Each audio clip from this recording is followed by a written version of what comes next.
How do you feel being part of like that game-changing generation of women's sport and being so involved and kind of at the forefront? And how can those that maybe aren't in your position or aren't as professional support that from grassroots and lower down in the game? When I was younger, like rugby, girls playing rugby was completely against the grain. Like no girls played rugby. I was the only girl in a squad of 30 boys playing rugby. So it was so like almost taboo, against the grain. But now like young girls are seeing like younger girls coming up into the national squad, like, and really approachable, lovely girls like in the squad, and thinking, oh, I want to be like her, which I think is huge, and making like rugby really positive, and like girls like, I want to do that, I want to be in that environment. So I'm so happy that I can be involved in that, and everyone's lovely here. And like even doing stuff like this, I think some girls do calls to like little kids about rugby, and like I think it's massively going to motivate girls to do that. And like I think even the image of a female rugby player is really changing. Like all the girls here are so athletic and strong and just so open-minded to new ways that women's rugby can go. So it's fun. I'm excited to see where it's going to go, and I think it's only going to go up from here, hopefully. Do you have any tips to help like people improve in rugby? How to help you develop your game? That's what you're I think, like I kind of mentioned earlier, I've got two brothers, so I was always playing with them in the back garden or wherever we were. We'd always have a ball and stuff. And one thing I say to a lot of people, especially kids of your age, the more sports you can play will probably help, because you get different ways you look at sport or different games, and you get different sort of skills. If it's, I don't know, tennis or football, whatever it is, you'll then, whether it's just hand-eye coordination or kicking the ball or whatever, it will then improve your rugby at the same time. Also, just the enjoyment. If you're gonna play your best rugby when you're enjoying it and you're having fun. So as long as you keep enjoying it, you'll be playing your best rugby. Yeah. Right. You get quite worried, don't you, sometimes about size? Yeah, because I'm a midget. Like, do you think height matters in rugby? Nah, I think one of the good things about rugby is like it's for all shapes and sizes. I mean, if you look at, positionally, if you look at second rows, they're Richard Gray's like 6'10". I'm 6 foot and 93 kilos. But you'll play with guys who can be 6'10" and 125 kilos. Or Ali Price, he claims he's 5'10", but I'm not sure I believe that.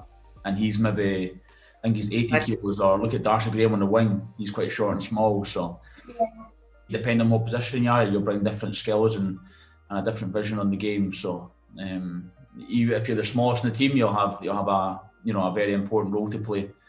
I mean, look at Ali Price again. He's one of our smallest. Look at George Horn. He plays for Glasgow. These kind of guys are not big guys, but they've got a very important role to play, as well as the big guys. They've got to get us the good ball, and they've got to look after us. So if you're ever worried about your size, you've got to chat to the big guys and say they've got to look after you. Me and my friend Holly are the only girls in our team. Do you have any advice for us? I was the same when I was your age, and I was the only girl in the team I played for. And it can be quite daunting sometimes. And you can kind of feel a little bit alone, but it's great that you've got your friend there as well. And what I'd say is just to enjoy it as much as you can. And I know you might sometimes not feel as confident, or you might think that the boys you play with are kind of more experienced than you, but you've been playing since you're 4 years old, so you're just... Yeah, and in Mar they only can do matches when they're in P3, whereas I've been doing matches since I was 4.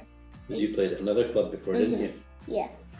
So in fact, you've got more experience than most of those boys, so you can kind of show them what you know. I think what's really exciting is that you've still got some really fun times to come ahead of you as well, because is it when you're 12 will you play with girls? Yes, yeah. Yeah, just when I'm 12. Yeah, so and that's not too far away. So I think if you can just learn as much as you can over the next couple of years, and then honestly, when you move to a girls' team, you'll see a whole different side of the game. It's like he's got there, Doris. Is he still with him? Hold on for you. Oh my God, it's there! Whoa! Whoa! What has been your most memorable game that you have played so far? Oh, that's a tough one. Nah, not at all. Like, honestly, it's been a boyhood dream to win a cap for Scotland. I remember making a bet with my dad when I was younger about doing it, and here I am, age 30. Not many people age 30 win a cap. So there was no fans, yes, but it still didn't take away from it. Winning my cap, and I absolutely loved it. And unfortunately, the moment didn't last long enough in my life. It's over before you know it, but unbelievable experience to play England at Twickenham and win. It was honestly magical. Who or what inspired you to take up rugby? I remember somebody asking me this when I first came into camp, and I wasn't actually too sure what actually got me into rugby at all, because my family is rugby orientated anyway. But I always did the classic, like when you're younger, you do a bit of everything. So I did a bit of ballet, did a bit of gymnastics, you know, tried a bit of something girly, and I just thought, you know, I was a really big tomboy when I was younger. So Mum and Dad said, I just came home one day and just said, how about rugby? And my dad was like, absolutely, go for it. Mum was like thinking that my dad was a bad influence, you know, making me do it. But no, I just came home one day and just thought, you know, let's have a go at it. And like turned up, and I was the only girl there in a huge group of boys. I wasn't intimidated at all, apparently, because I was such a big tomboy. So like at that age, I was about 8. So like at that age, I was the same as all the boys. Like I didn't really see myself as different.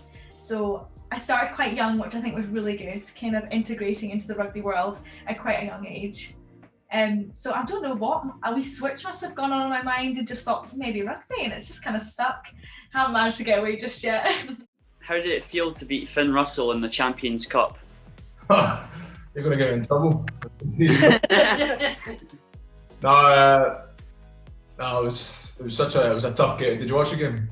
Yeah. It was such a tough game, and I think you've seen how close it was towards the end. Aye. Stand the double climb, making that turnover. It could have gone either way, but I think from an Exeter perspective, we knew how hard it was going to be. Obviously, playing against Finn, one of my good mates. I've known him since I was probably about 16. So he's one of my good mates. So it was a lot of fun. And to be fair, when we both won our semi-finals, we both phoned each other and just said, "Hi, obviously Finn been Finn."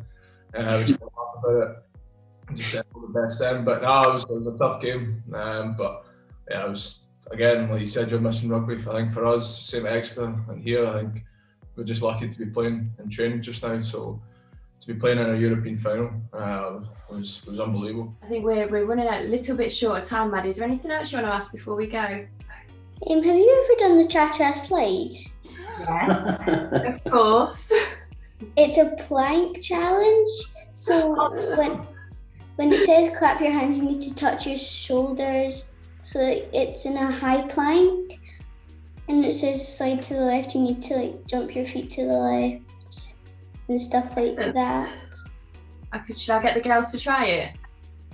Yeah. Yeah, you find it on the internet. It's a 6-minute plank, isn't it? Yes. Wow. And I've got Mum to do it, but on her knees.